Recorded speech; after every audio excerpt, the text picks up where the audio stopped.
प्रधानमंत्री नरेंद्र मोदी ने दुबई में विश्व सरकार शिखर सम्मेलन को किया संबोधित। विश्व नेताओं से की मुलाकात। यूएई के उपराष्ट्रपति के साथ भारत मार्ग का किया उद्घाटन। मुख्यमंत्री चंपाई सोरेन को सरायकेला खरसावां पहुंचने पर दिया गया गार्ड ऑफ ऑनर। पैतृक गांव जिलिंगोड़ा में लोगों से की मुलाकात। समावेशी विकास पर दिया जोर। भविष्य की ऊर्जा पर चर्चा के लिए रांची में 2 दिवसीय अंतर्राष्ट्रीय सेमिनार शुरू। वक्ताओं ने ग्रीन एनर्जी को अपनाने पर दिया जोर। वसंत पंचमी को लेकर समूचे राज्य में उत्साह। विद्या की देवी मां सरस्वती की आराधना में सभी लीन। पूजा पंडालों और मंदिरों में भक्तों का तांता।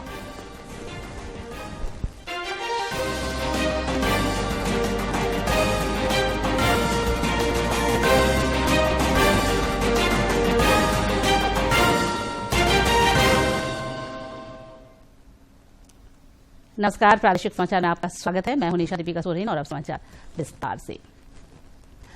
प्रधानमंत्री नरेंद्र मोदी ने आज दुबई में विश्व सरकार शिखर सम्मेलन को संबोधित किया। इस दौरान उन्होंने कहा कि हमारी संस्कृति सिखाती है कि प्रकृति से जितना हासिल किया है उसे लौटाने का प्रयास भी करना चाहिए। उन्होंने कहा कि भारत ने विश्व को एक नया मार्ग सुझाया है जिस पर चलते हुए हम पर्यावरण की मदद कर सकते हैं।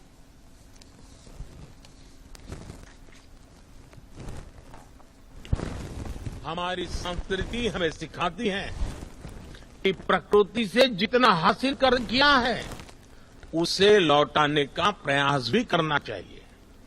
इसलिए भारत ने विश्व को एक नया मार्ग सुझाया है जिस पर चलते हुए हम पर्यावरण की बहुत मदद कर सकते हैं।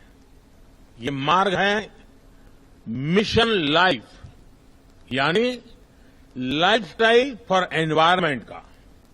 ये मिशन प्रो प्लेनेट पीपल का रास्ता दिखाता है। हम कार्बन क्रेडिट की अप्रोच को भी काफी समय से देख रहे हैं। अब इससे आगे बढ़कर हमें ग्रीन क्रेडिट के बारे में सोचना चाहिए।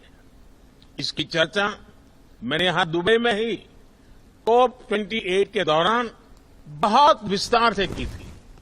साथियों, जब हम फ्यूचर की तरफ देखते हैं तो हर सरकार के सामने आज अनेक प्रश्न हैं। हम अपनी नेशनल सॉवरेनिटी और इंटरनेशनल इंटरडिपेंडेंस में बैलेंस कैसे बनाएं? अपने नेशनल इंटरेस्ट के लिए काम करते हुए इंटरनेशनल रूल ऑफ लॉ के प्रति अपनी कमिटमेंट पर कायम कैसे रहे? नेशनल प्रोग्रेस का विस्तार करते हुए हम ग्लोबल गुड के लिए ज्यादा से ज्यादा कंट्रीब्यूट कैसे करें? इस बीच प्रधानमंत्री नरेंद्र मोदी ने संयुक्त अरब अमीरात के दौरे के दूसरे दिन आज यूएई के उपराष्ट्रपति, प्रधानमंत्री, रक्षा मंत्री और दुबई के शासक शेख मोहम्मद बिन राशिद अल मक्तूम समेत कुछ अन्य विश्व नेताओं से मुलाकात की।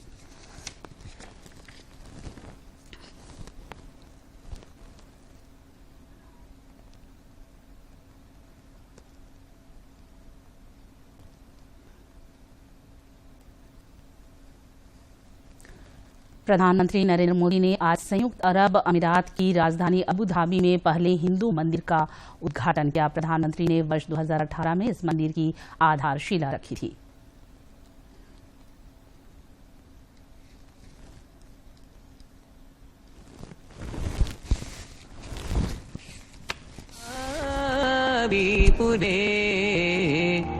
विश्वैकत्वप्रतीकमन्दिरमिदं संवादिता शान्तिदम् अर्चित्वा चरणारविन्दयुगलम् मोदी नरेन्द्रा इह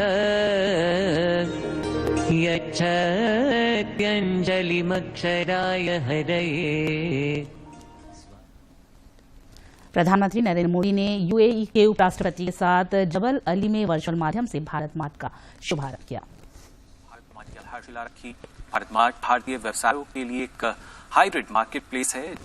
जबल अली बंदरगाह के भौगोलिक महत्व और रसद की मदद से भारतीय उत्पादों की वैश्विक बाजार तक पहुंच और आसान हो सकेगी।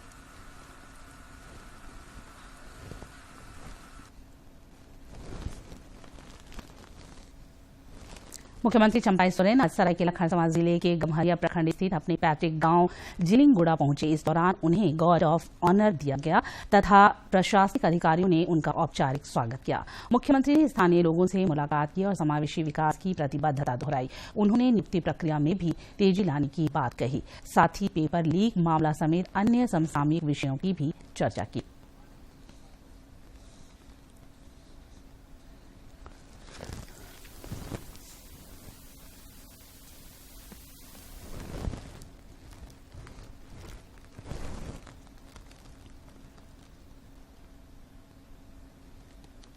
लोकसभा चुनाव के मद्देनजर पार्टियां चुनावी मोड में आ गई हैं। भाजपा के प्रदेश अध्यक्ष बाबूलाल मरांडी ने आज जमशेदपुर लोकसभा संसदीय चुनाव कार्यालय का विधिवत उद्घाटन किया। भाजपा के प्रदेश अध्यक्ष बाबूलाल मरांडी ने साक्ची में जमशेदपुर लोकसभा संसदीय चुनाव कार्यालय का उद्घाटन करते हुए कार्यकर्ताओं और नेताओं को मिशन 2024 को सफलीभूत करने का मंत्र दिया। उन्होंने कहा कि प्रधानमंत्री नरेंद्र मोदी के कुशल नेतृत्व में देश का पिछले 10 वर्षों में अभूतपूर्व विकास हुआ है, जिससे सभी वर्ग लाभान्वित हुए हैं और साथ ही देश को विकास के रास्ते पर भी देश को आगे बढ़ाया। यानी ऐसे अद्भुत योग और संयोग तो देश के प्रधानमंत्री नरेंद्र मोदी जी के कुशल नेतृत्व में ही संभव हो पाया। यानी कोई ये नहीं कह सकता कि आज इस प्रकार से जो विकास का काम हुआ हर क्षेत्र में काम हुआ, हर वर्गों के लिए काम हुआ। इस दौरान जमशेदपुर के सांसद विद्युत वरण महतो ने कहा कि भाजपा के लिए देश का विकास हमेशा से प्राथमिकता रही है। विकास के मुद्दे पर पार्टी को आम चुनाव में जनता से समर्थन की उम्मीद है। रिकॉर्ड मत करने के लिए भारतीय जनता पार्टी का 370 और पूरा एनडीए गठबंधन का 400 पार करने के लिए हम मैदान में उतर रहे हैं। और उन्होंने ये भी कहा गारंटी के साथ जब अर्थव्यवस्था सिर्फ हमारे 15वें स्थान था देश के अंदर में और 2014 अब तक आने में 9 साल के भीतर हम 5वें नंबर पर है। और जब अगला बार हम सत्ता में आएंगे तो हमारे 1.5 साल का भीतर 1 से 3 नंबर का भी हमारे अर्थव्यवस्था रहेगा। कार्यालय उद्घाटन के मौके पर भाजपा के पूर्व प्रदेश अध्यक्ष डॉक्टर दिनेशानंद गोस्वामी सहित कई वरिष्ठ पदाधिकारी उपस्थित थे। जमशेदपुर से राजेश लालदास की रिपोर्ट। भाजपा के प्रदेश अध्यक्ष बाबूलाल मरांडी ने पूर्ववर्ती हेमंत सोरेन सरकार पर भ्रष्टाचार में संलिप्त रहने का आरोप लगाते हुए मौजूदा सरकार को नसीहत दी है। भाजपा के प्रदेश अध्यक्ष बाबूलाल मरांडी ने आज चाईबासा में सिंहभूम लोकसभा चुनाव कार्यालय का उद्घाटन किया। इस अवसर पर श्री मरांडी ने कार्यकर्ताओं को केंद्र सरकार के कार्यों और उपलब्धियों को जनता तक पहुंचाने की अपील की। देश के प्रधानमंत्री ने 4 वर्षों में गरीबों के लिए क्या क्या किया, गरीबों को घर भी दिया, गरीबों को शौचालय भी दिया, गरीबों को आयुष्मान कार्ड भी बनाया, गरीबों के लिए उन्होंने प्रत्येक महीना 5 किलो मुफ्त में अनाज भी भेज रहे प्रधानमंत्री नरेंद्र मोदी जी। हमें ये बताना चाहिए लोगों। श्री मरांडी ने हेमंत सोरेन सरकार के दौरान हुए कथित भ्रष्टाचार का जिक्र करते हुए मौजूदा चंपाई सोरेन सरकार को नसीहत दी। लुटेरा है वो लोग एक होकर के समाज को दिग्भ्रमित करने का कोशिश करेंगे, समाज को भरगलाने का कोशिश करेंगे, लेकिन हम सब लोगों को भी गाँव-गाँव जा करके लोगों को बताना पड़ेगा कि सरकार ने क्या किया 4 वर्षों में। आगामी लोकसभा चुनाव को लेकर दलों द्वारा धीरे धीरे सक्रियता बढ़ाई जा रही है ताकि चुनावी रणक्षेत्र में जीत सुनिश्चित की जा सके। चाईबासा से दिलीप बनर्जी की रिपोर्ट। केंद्रीय कृषि मंत्री अर्जुन मुंडा ने फिर दोहराया है कि संवाद से ही हर समस्या का समाधान निकल सकता है और सरकार किसानों से बातचीत को तैयार है। सारे किसान संगठनों से जो भी इस समय इस तरह की बातों को लेकर जिससे कि समस्या का समाधान के रास्ते मजबूत हो सकता है, उसके अनुसार पहल करें, बातचीत के माध्यम से समाधान ढूंढे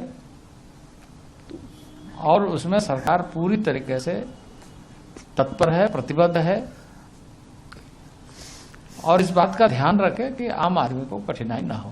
बातों को रचनात्मक सकारात्मक सोच के साथ रखना चाहता है रखें और हम समाधान ढूंढें। तो हमने सबसे बातचीत की, कई लोगों ने इन सारे विषयों पर अपनी सहमति दी कि हाँ ये सरकार ठीक कर रही है, सरकार क्विक एक्शन ले रही है, सरकार एडमिनिस्ट्रेटिव तरीके से एक्टिव है। पर इस बात से तो वो भी इस बात को मानते हैं कि किसान संगठनों के जो प्रतिनिधि होने चाहिए, पिछले जो कमेटी बनी थी उसमें उन्होंने नाम नहीं दिया। अब उस समय ये बातें सामने आई कि 3 की संख्या कम थी तो हम 6 कर सकते थे, हम बात कर सकते थे और कुछ, क्योंकि संगठनों के प्रतिनिधि ही होंगे, पूरा संगठन के दृष्टि से तो नहीं होगी। हमने कहा है कि जो एडमिनिस्ट्रेटिव नेचर के काम है उसको हम त्वरित गति से निष्पादित करते हुए लोगों को हम ये भरोसा देना चाहते हैं कि उसमें कहीं सरकार पीछे नहीं है, त्वरित निष्पादन करेंगे और कर रहे हैं। लेकिन जो कानून बनाने की बात होगी उसमें सभी ऐसे विषयों पर ध्यान रखना जरूरी होता है जिससे कि कठिनाई ना हो और जो भी कुछ हम करना चाहते हैं वो अच्छे ढंग से हो, अच्छे के लिए हो। तो इस बात पर हमें और चर्चा इसलिए करने की आवश्यकता जरूरी है क्योंकि इसके पहले भी इस तरह की जब बातें आई तो उसमें किसान संगठनों के प्रतिनिधि के माध्यम से चर्चा करने की बात की गई, लेकिन उसमें किसान संगठनों के प्रतिनिधियों ने योगदान नहीं किया। राष्ट्रपति द्रौपदी मुर्मू ने राजस्थान दौरे के क्रम में डूंगरपुर में वाणेश्वर धाम में लखपति दीदी सम्मेलन को संबोधित किया और आधी आबादी के सशक्तिकरण और स्वावलंबन पर जोर दिया। उन्होंने जनजातीय समुदाय के महिलाओं की परिश्रम और जीवटता की प्रशंसा की। महिलाओं के स्वास्थ्य एवं स्वच्छता को सुनिश्चित करने के लिए राजस्थान सरकार निःशुल्क सैनिटरी पैड का वितरण कर रही है। इस विवेकशील, प्रगतिशील एवं संवेदनशील कदम के लिए मैं राज्य सरकार की सराहना करती हूँ। देवियों और स्वजनों, भारत में आत्मनिर्भर बनने का संकल्प किया है। भारत आत्मनिर्भर तभी हो सकता है जब भारत की हर इकाई स्वावलंबी हो। स्वावलंबन को प्रोत्साहन देने के लिए मैं सभी स्वयं सहायता समूह और उससे जुड़े हर व्यक्ति की सराहना करती हूँ। भारत सरकार ने लखपति दीदी कार्यक्रम की सफलता से प्रभावित होकर लखपति दीदी के लक्ष्य को 2 करोड़ से बढ़ाकर 3 करोड़ करने का निश्चय लिया है। मुझे खुशी है कि ये योजना सफलतापूर्वक अपने लक्ष्य के अनुरूप कार्य कर रही है। पुलवामा के शहीदों को आज देश भर में याद किया गया तथा उन्हें विनीत श्रद्धांजलि अर्पित की गई। राज्यपाल सीपी राधाकृष्णन ने भी वीर जवानों के शौर्य और बलिदान को शत-शत नमन किया। Sustainable transition for future ready Jharkhand विषय पर रांची में आज से 2 दिवसीय अंतर्राष्ट्रीय सेमिनार शुरू हो गया है। Task force sustainable just transition की ओर से रांची में आयोजित इस 2 दिवसीय अंतर्राष्ट्रीय सेमिनार को संबोधित करते हुए राज्य के मुख्य सचिव एल ख्यांगते ने पर्यावरण असंतुलन पर चिंता जताई और इसके समाधान को समय की मांग बताया। उन्होंने ग्रीन एनर्जी को प्रोत्साहित करने पर बल दिया। कोयला के आधारित बिजली का हम निकल रहे हैं तो उसको कैसे सोलर का क्या उपाय है, इस प्रकार का फॉसिल फ्यूल के अतिरिक्त क्या चीज का उपाय है। इस मौके पर task force sustainable just transition and green hydrogen mission के अध्यक्ष A.K. रस्तोगी ने कहा कि कोयला और पेट्रोलियम जैसे ऊर्जा के पारंपरिक स्रोत से आगे बढ़कर अब ग्रीन एनर्जी को अपनाने का समय आ गया है। हमें फ्यूचर रेडी होना है तो हमें फॉसिल फ्यूल से ट्रांजिट करना होगा। फॉसिल फ्यूल का मतलब कोयला ही नहीं, हमको पेट्रोलियम प्रोडक्ट से इनको अपना इलेक्ट्रॉन को ग्रीन करना होगा, मतलब एनर्जी को ग्रीन करना होगा। तो एनर्जी को जब ग्रीन करेंगे तो कैसे ये लाइवलीहुड अपॉर्चुनिटी क्रिएट होंगी, नया इंडस्ट्रियल डेवलपमेंट कैसा होगा, उसके लिए हमने इंटरनेशनल कॉन्फ्रेंस आयोजित की है। अंतर्राष्ट्रीय सेमिनार में देश के कई राज्यों समेत संयुक्त राष्ट्र संघ, विश्व बैंक और जर्मनी समेत 30 देश के प्रतिनिधि हिस्सा ले रहे हैं। राज्य भर में आज सरस्वती पूजा की धूम रही। विद्या की देवी मां सरस्वती की पूजा में खास और आम सभी श्रद्धा भाव से जुड़े तथा मंगल कामना की। राजधानी रांची के विभिन्न शैक्षणिक संस्थानों और मोहल्लों में आज श्रद्धा और भक्तिभाव के साथ सरस्वती पूजा का आयोजन किया जा रहा है। विभिन्न पूजा समितियों द्वारा भव्य और आकर्षक पूजा पंडाल भी बनाए गए हैं, जिसमें श्रद्धालुओं के पहुंचने का सिलसिला जारी है।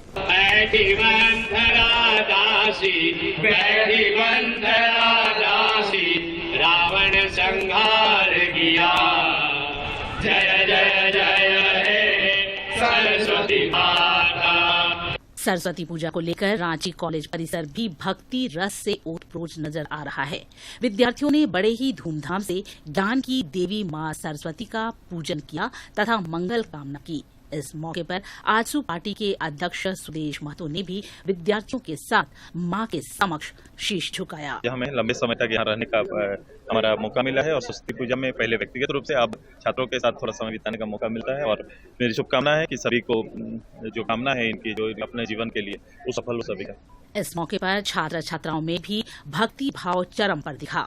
सबों ने विधि विधान के साथ माता सरस्वती की आराधना कर एक दूसरे को शुभकामनाएं दी। आज अक्षरारंभ भी किया जाता है। आज के दिन जो बालक बालिका अक्षरारंभ कराते हैं वो माँ सरस्वती का आशीर्वाद से बहुत आगे बढ़ते हैं। जैसे सेलिब्रेशन हो रहा है, बहुत अच्छा भावनाओं जगह है ये और बहुत अच्छे से सेलिब्रेट कर रहे हैं। करके पूजा करके सेलिब्रेट कर रहे हैं, उनको प्रसाद चढ़ा के भोग लगा के। हमारे कॉलेज की फर्स्ट है, हम फर्स्ट सेम पे हैं। हम लोग को बहुत अच्छा लग रहा है, ऐसा देख के बहुत अच्छे तरीके से सेलिब्रेट किया जा रहा है। राजधानी रांची के प्रमुख चौक चौराहे और मोहल्लों में आज सरस्वती पूजा के मद्देनजर काफी चहल पहल देखी जा रही है और भक्तिमय गीतों से वातावरण गुंजायमान है।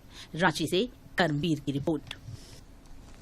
दूरदर्शन केंद्र रांची के आवासीय परिसर में भी सरस्वती पूजा का भव्य आयोजन हुआ।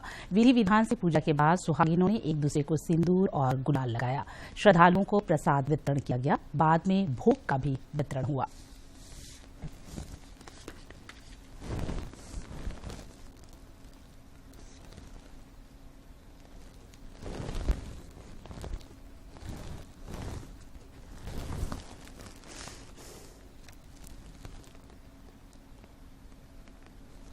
बोकारो रामगढ़ जिला के सीमा पर स्थित डोगेश्वर थाना अंतर्गत हलवा के पास पुलिस और नक्सलियों के बीच एक बार फिर मुठभेड़ हुई। इस दौरान दोनों तरफ से कई राउंड गोलियां चली। सुरक्षा बलों द्वारा जंगल में फिलहाल सर्च अभियान जारी है। पुलिस ने जंगल को चारों तरफ से घेराबंदी कर दी है। हजारीबाग एसीबी की टीम ने रामगढ़ जिला के गोला थाना में छापेमारी कर एसआई मनीष कुमार को गिरफ्तार कर लिया है। केस डायरी मैनेज करने के नाम पर उसने 15,000 रुपए की मांग की थी। शिकायत मिलने पर एसीबी की टीम ने उसे रंगे हाथ पकड़ा और अपने साथ लेकर हजारीबाग लौट गई। इधर जमशेदपुर के मानगो थाना अंतर्गत दाई गुट्टू कृष्ण रोड में हुए फायरिंग और मारपीट मामले में पुलिस ने मुख्य आरोपी समेत 5 लोगों को गिरफ्तार किया है। आरोपियों की निशानदेही पर पुलिस ने 1 देसी कट्टा, 2 जिंदा गोली, 1 हॉकी स्टिक और घटना में प्रयुक्त कार बरामद किया है। एसएसपी किशोर कौशल ने बताया कि पूछताछ में सभी ने अपना जुर्म कबूल कर लिया है।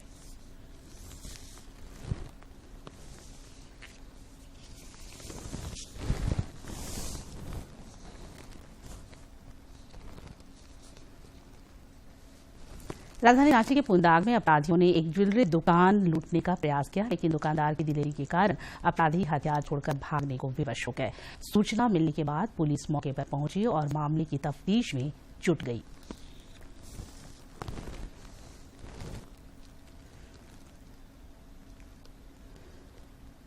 दुकान को लूटने का प्रयास था, बट ये दुकानदार की हिम्मत और दिलेरी की बात है, क्योंकि सब वो निकल पड़े हैं और झगड़े के पिस्टल भी है और बाइक को अभी जो द्वारा है कि जाते जाते करने के द्वारा जो है कुछ खट्टा मार करके जो है जेवर लेकर के भागने की बात बताई। हमारी टीम जो है सभी को लगाया गया है, सभी थानादारों के साथ फोकस की गई है, सभी तरफ नाकाबंदी लगाए हैं। जिस एरिया में निकले हैं उस एरिया में हमारा सर्च टीम जो है सर्च कर रहा है। जानते हैं मौसम का हाल। राज्य में ठंड में कुछ वृद्धि होने की संभावना है। मौसम केंद्र रांची के वैज्ञानिकों ने बताया है कि 24 घंटे के बाद अगले 3 दिनों तक न्यूनतम तापमान में 2 से 4 डिग्री सेल्सियस तक की गिरावट हो सकती है। कल राज्य के पूर्वी और उससे सटे मध्य भागों के कुछ स्थानों पर हल्की बारिश हो सकती है। कल राज्य के उत्तरी और उससे सटे मध्य भागों में कुहासे को लेकर येलो अलर्ट जारी किया गया है। 16 फरवरी से मौसम के साफ होने का अनुमान है। आज के दिन की ऐतिहासिक और महत्वपूर्ण घटनाओं पर एक नजर।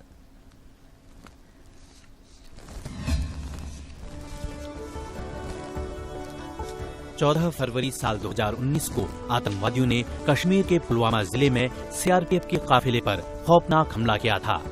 इस हमले में 40 जवानों की शहादत हुई और तमाम घायल हुए थे।